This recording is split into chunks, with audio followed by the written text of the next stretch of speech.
लड़का वध और अहिल्या उद्धार।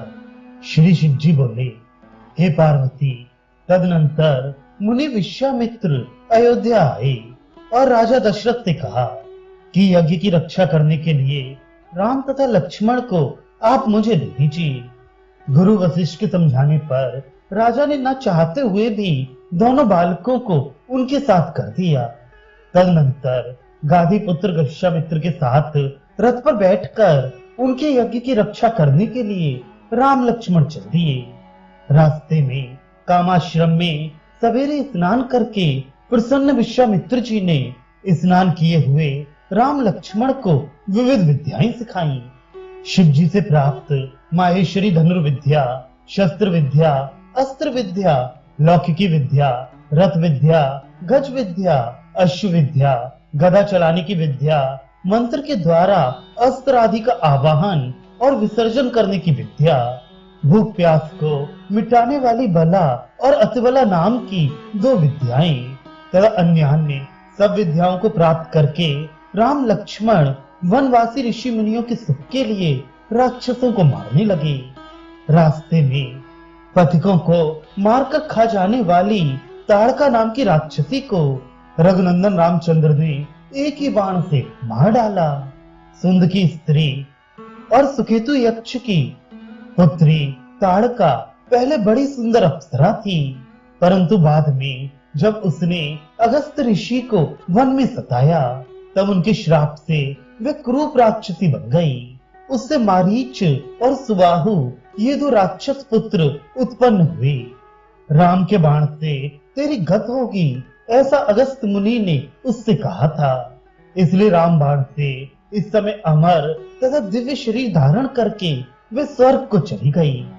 वहां से चलकर तथा विश्वामित्र के आश्रम में जाकर रघुनंदन ने यज्ञ में विघ्न डालने वाले समस्त राक्षसों को अपने तीखे बाणों से मार डाला। रघुपति रामचंद्र ने वहां युद्ध रूपी यज्ञ रण यज्ञ प्रारंभ कर दिया। श्रीमान राम ने हजारों राक्षसों को तीक्ष्ण बाणों से मारकर मारीच को एक बाण की मार से 100 योजन दूरी पर समुद्र में फेंक दिया।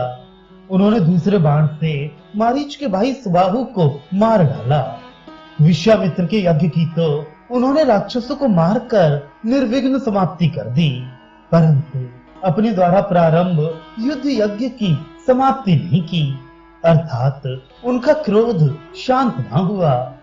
श्री राम को प्रलयकालीन अग्नि के सदृश उग्र तथा युद्ध से अतृप्त देखकर मुनि विश्वामित्र ने उनकी तृप्ति के लिए राजा जनक के यहाँ उनकी कन्या का स्वयंवर सुनकर राम लक्ष्मण को लेकर जनकपुर को प्रयाण किया। चलते चलते रास्ते में मुनि ने अहल्या को देखकर कहा कि ये मुनि वेशधारी इंद्र के द्वारा भोगी गई परम सुंदरी गौतम की स्त्री है।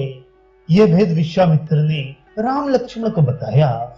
इस मनोहर मुख वाली अहल्या को बनाकर ब्रह्मा ने पृथ्वी की परिक्रमा करने वाले गौतम ऋषि को दे दिया, किसी इंद्रादि देवता को नहीं दी। इंद्र ने उस वैर का स्मरण करके कपट से एकांत में उसके साथ भोग किया। तदनंतर गौतम मुनि की श्राप से इंद्र 1000 भग वाले हो गए। फिर प्रार्थना करने पर गौतम की कृपा से वे 1000 नेत्र वाले बन गए। विश्वामित्र के अनुरोध से करुणानिधि एवं साक्षात देवता स्वरूप रामचंद्र ने दया करके अपनी चरण कमल के स्पर्श से उस शिला स्वरूपिणी गौतम की धर्म पत्नी अहल्या को दोष मुक्त करके अति अद्भुत स्वरूप वाली सुंदरी स्त्री बना दिया। दंडक वन के पास एक स्थान में मुनि के श्राप से श्रापित नदी रूपी अहल्या का अरण्य में भ्रमण करते हुए रामचंद्र ने अपने परम पवित्र चरण स्पर्श से उद्धार कर दिया। कुछ लोग इस कथा को कल्प भेद से मानते और कहते हैं कि सब कल्पों में ये श्राप की बात एक जैसी नहीं मिलती। इसके बाद देवताओं और गंधर्वों ने जिनके ऊपर दिव्य पुष्पों की वृष्टि की थी, ऐसे राम तथा लक्ष्मण गौतम को अहल्या सौंपकर जाह्नवी गंगा की ओर चल पड़े।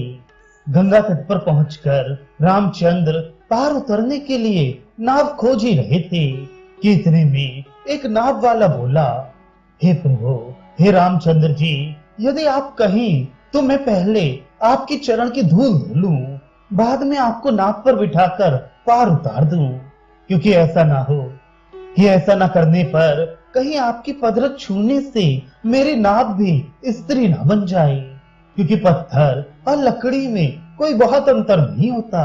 ये बात जगत में प्रसिद्ध है कि आपके चरण की रज में जड़ को भी मनुष्य बनाने की सामर्थ्य है, इसलिए आपका चरण धोना आवश्यक है, क्योंकि मेरे घर में एक स्त्री है, अतः मैं दूसरी को लेकर क्या करूंगा। इस अटपटे वाक्य को सुनकर आनंद कंद रामचंद्र हंस पड़े।